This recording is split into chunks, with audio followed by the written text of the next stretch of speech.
So Alberta had a historic election on Tuesday. What are the implications for our watershed? Well, it sure was a historic election and something we'll probably never forget in our lifetime. Then first I would like to congratulate the 5 MLAs from the Oldman Watershed, Shannon Phillips and Maria Fitzpatrick in Lethbridge for the NDP, and David Schneider, Pat Steer, and Grant Hunter with the Wild Rose Party in our rural communities, and also to thank all of the candidates that run and put in all their time. And so in terms of implications for the watershed, I think there are several that I'd like to highlight. First, in general, I think we do expect an NDP government will be more responsive to watershed issues and help over the next 4 years make a lot of progress in environmental responsibility in general. But in terms of real specifics, I think clearly the people of Alberta were looking for change, and they sure got what they wanted, and we'll see how that unfolds over the next little while. There were some specifics in the NDP platform that had direct impact on watershed issues, and one of those was that they did say they would repeal Bill 36, the Alberta Land Stewardship Act, and Bill 50, the Electric Statutes Amendment Act.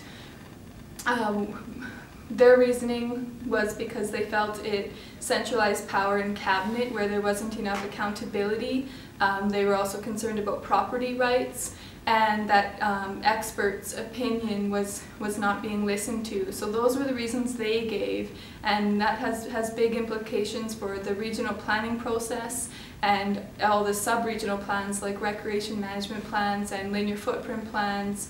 And so it is going to have a big impact on how things play out, and we'll be really watching to see what decisions are made and how that impacts watershed issues. What are some of the concerns you've been hearing from people lately? Well, we've been hearing really louder and louder concerns around the headwaters management, our public land along the eastern slopes. Our headwaters of the Oldman is really the area west of Highway 22 and 6, and it provides about 90% of the water in the Oldman River. And so the concerns have really been around the cumulative effect of having oil and gas, forestry, recreation, everything adding up on top of each other and creating a cumulative problem. And we've been hearing this concern for many years now, and there has been a lot of highlights in the news around logging protests and concern about recreational use being very high, especially with folks from Calgary coming south more and more. And so that concern may be addressed by the NDP government. They did promise $5 million for increased monitoring and enforcement. And so I think that would make a lot of folks happy that are really looking for more enforcement of our existing laws, especially around keeping people out of waterways in particular. So people that don't realize that it's illegal to quad through a creek, for example. And lately, just yesterday, there was a $1,500 fine levied in Rocky Mountain House against 2 quadders that were riding through a stream. So that's a specific example of something that might change fairly quickly, and we'll be watching to see if that $5 million for monitoring and enforcement does come through. The other concerns, I think, are more around grasslands. There's only 24% of grasslands remaining in the province, and a lot of our species at risk really depend on these ecosystems to survive. And so there's a lot of concern about what, if anything, is going to be done about keeping our remaining grasslands intact.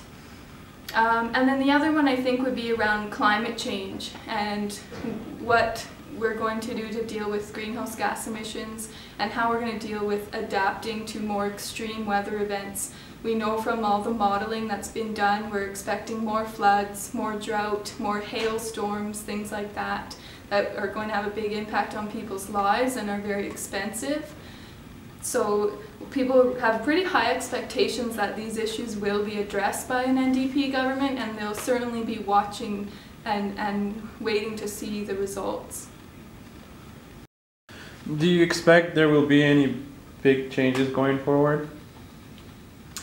Yes, I think the community has very high expectations that there will be big changes. I think that's why they voted a whole new government in.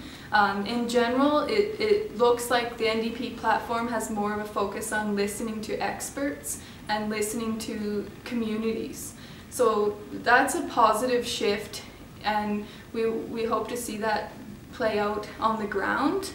I would say that the Watershed Planning and Advisory Councils, of which the Oldman Watershed Council is only one of 11, that we have a very strong role to play in providing that expert advice and that community input to the decision makers in Edmonton. That is our role. That is why Watershed Planning and Advisory Councils were established under the Water for Life strategy of the government.